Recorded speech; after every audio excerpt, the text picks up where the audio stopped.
तो ये देख लो जी, इसमें क्या पूछ रहा है, ये कोऑर्डिनेशन कंपाउंड जो दे रखा है उसमें निकिल की ऑक्सीडेशन स्टेट पूछी हुई है। तो आप आंसर तो खैर कर ही लीजिए, मैं कॉन्सेप्ट समझा देता हूँ आपको। यहाँ पे निकिल की ऑक्सीडेशन स्टेट निकालनी है तो पहले तो इसको आयनाइज करोगे, ये +4 हो जाएंगे तो ये -4 हो जाएगा, और ये पूरा कॉम्प्लेक्स अगर -4 आयन है तो ये -4 तो अंदर ही है, तो वहाँ जाके +4 हो जाएगा, मतलब +4 और -4 0 हो जाएगा। तो आंसर आना चाहिए आपका 0। कैसे होगा ये, इसको आप यहाँ पे देख सकते हो, ऐसे निकलती है ऑक्सीडेशन स्टेट। ये आपको पहले से भी खैर पता है, इतनी ज़्यादा इसको समझाने की ज़रूरत नहीं है, लेकिन समझाने की और क्या ज़रूरत है, मैं आपको कह रहा हूँ कि यहाँ वाला जो लीगेंड है इसकी ऑक्सीडेशन स्टेट आपको देखनी है, ठीक है ना। अगर ये -1 वाला है और 4 है तो -4 इसके हो गया, अगर ये -1 की जगह -2 है तो ऐसे ऐसे न्यूट्रल भी हो सकता है, 0 भी हो सकता है, 1 2 3 कुछ भी हो सकता है माइनस प्लस में, है ना। तो इससे आप इसकी ऑक्सीडेशन नंबर निकालते हैं। खैर इसके अलावा इंपॉर्टेंट एक चीज़ और होती है, ये तो आपको ऑक्सीडेशन नंबर वाली बात पूछी हुई है।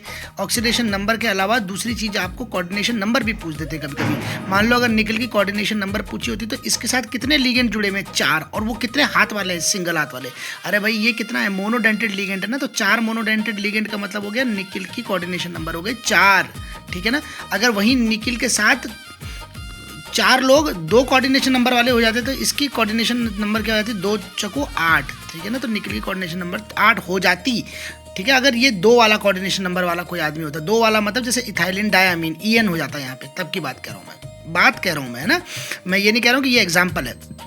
इसी तरीके से अगर इस चारों की जगह एक EDT आ जाता, मतलब निकल के साथ एक EDT आ जाता, तो EDT क्या है, हेक्साडेंटेड लिगेंड है। हेक्साडेंटेड लिगेंड होगा तो उसकी कोऑर्डिनेशन नंबर हो जाती निकल की 6, ठीक है ना, 6 हो जाती। तो इस तरीके से कोऑर्डिनेशन नंबर और ऑक्सीडेशन नंबर निकाल ली जाती है। यहाँ से आप कोऑर्डिनेशन ऑक्सीडेशन नंबर के लिए कहानी समझ रहे हो। आगे आ जाते हैं, विटामिन B12 जो है ये कौन सा मेटल कंटेंट करता है भाई। तो कौन सा मेटल कंटेंट करता है, ये तो बहुत ईजी है, आप लोगों को पता होना चाहिए। बताइए कौन सा करता है।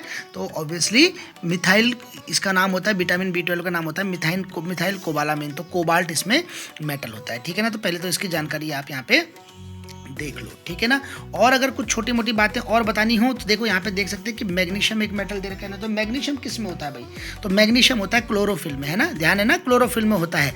तो क्लोरोफिल में होता है मैग्नीशियम। कोबाल्ट हमने बता दिया। आयरन किस में होता है, तो हीमोग्लोबिन में होता है। आयरन की तो बात आपको पता ही है, ठीक है ना। और कभी कभी निकिल का भी पूछा जाता है, ये यूरेस में होता है। यूरेस करके एक वो है, क्या कह सकते हैं, कोएंजाइम, शायद कोएंजाइम कहेंगे उसको।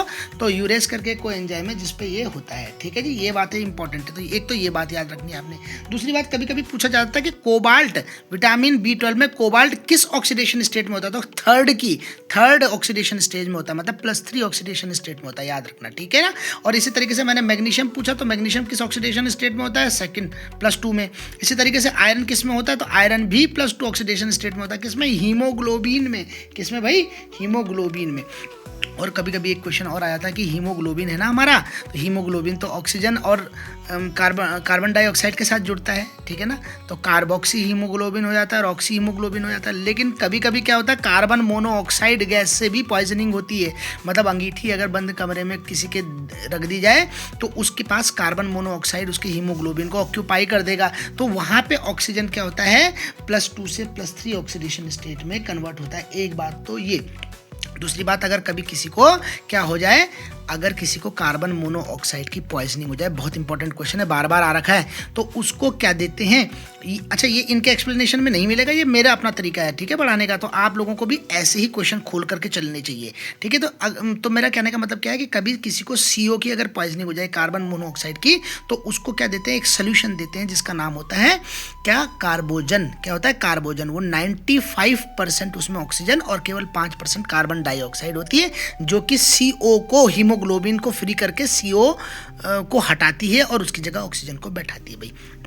कार्बोजन वर्ड याद रखना, और ज़्यादा है तो कार्बोजन को आप ढूंढ लो खोज खाज करके, ठीक है जी। अब अगला क्वेश्चन क्या है, ये बॉन्ड ऑर्डर दे रखा है, देखो O2-1 का बॉन्ड ऑर्डर दे रखा है। तो बॉन्ड ऑर्डर की मैंने टेक्निक आप लोगों को बता रखी है भैया, वहाँ जाकर के समझ लो। वैसे तो MOT से निकलती है, मॉलिक्यूलर ऑर्बिटल थ्योरी से, और इस तरीके से इलेक्ट्रॉनिक कॉन्फिगरेशन बनता है मॉलिक्यूलर ऑर्बिटल्स में। ये तो आपको MOT में मिलेगी, अगर लंबा पढ़ना है आपने और शॉर्टकट में पढ़ना है तो वो मैं आपको पहले ही बता देता हूँ। ऑक्सीजन 2 O2 है ना, तो 8 दूनी 16, और एक और है ना तो 17। तो 17 इलेक्ट्रॉनों का मतलब कितने ऑक्सीडेशन नंबर हो, कितना बॉन्ड ऑर्डर होगा।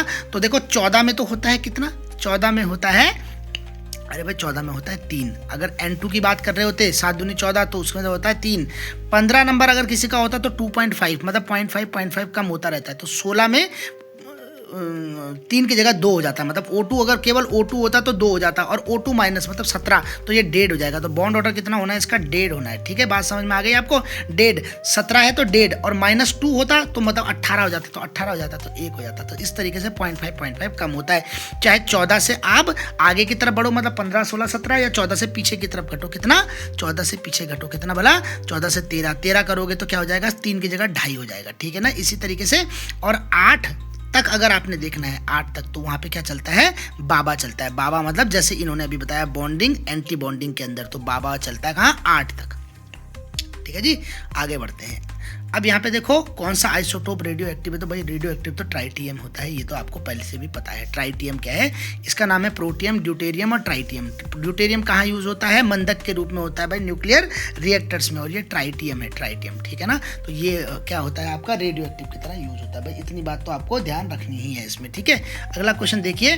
अगला question, which of the following is iso electronic with Na+। तो आइसो इलेक्ट्रॉनिक मतलब सोडियम में होते हैं 11 इलेक्ट्रॉन, एक चला गया तो 10। अब ऐसा कौन सा है जिसमें 10 इलेक्ट्रॉन है, तो देखो ये रहा 10। 12 में से 2 चले गए तो 10 बच गए। इसकी बात करोगे तो 20 में से 2 चले गए मतलब 18 बच गए। तो यहाँ पे केवल यही इसका क्या है, आइसो इलेक्ट्रॉनिक है। इसी तरीके से अगर हम बोलते हैं कि इसका आइसो इलेक्ट्रॉनिक और कौन हो सकता है, तो नियॉन भी हो सकता था। नियॉन में भी 10 होते हैं। ठीक है ना, और नियॉन के अलावा फ्लोराइड में F नेगेटिव में भी, फ्लोरीन में 9 होते हैं और एक नेगेटिव आ गया उसमें तो 10 हो गए। तो ये जो है इनके आइसो इलेक्ट्रॉनिक हो गए। और एक बात मैंने पहले भी बता रही कि आपको कि जैसे जैसे आइसो इलेक्ट्रॉनिक, अगर आइसो इलेक्ट्रॉनिक स्पीसीज की बात करें तो जैसे जैसे चार्ज बढ़ता है साइज घटता है। मतलब जैसे Na+ से Mg+2 में क्या हो गया, चार्ज बढ़ गया ना, चार्ज बढ़ गया तो साइज कम हो जाएगा। तो Mg+2 का साइज Na+ से कम होगा, ये भी आपको पता होना चाहिए। तो जितने भी है मतलब जैसे नियॉन के कंपैरिजन में Na+ छोटा है, Na+ के कंपैरिजन में Mg+2 छोटा है, मगर नियॉन के कंपैरिजन में F नेगेटिव बड़ा है। ठीक है ना, तो चार्ज जैसे जैसे बढ़ रहा है, मतलब -2 से -1 हुआ तो बड़ा, -1 से 0 हुआ तो बड़ा, 0 से 1 हुआ तो बड़ा। तो इस तरीके की बात बता रहा हूँ भाई मैं। तो ये रही कहानी, ये सबके इलेक्ट्रॉनों के नंबर आपके निकाले हुए हैं यहाँ पे। ठीक है जी, अब आ जाओ आप, which of the following ion is colourless. तो देखो इसमें क्या बताने की कोशिश कर रहा है, ये कौन सा आयन कलरलेस है। ठीक है ना, आयन कौन सा कलरलेस होगा, जिसमें कि D इलेक्ट्रॉन ना हो, या फिर F वाले हैं तो F में इलेक्ट्रॉन ना हो। तो ये सारे के सारे क्या दे रखे इन्होंने, लास, प्रहलाद, पमसम और गद, तब दियो और तुम इदलू, मतलब लेंथेनाइट सीरीज के भाई बंद हैं ये, समझ गए।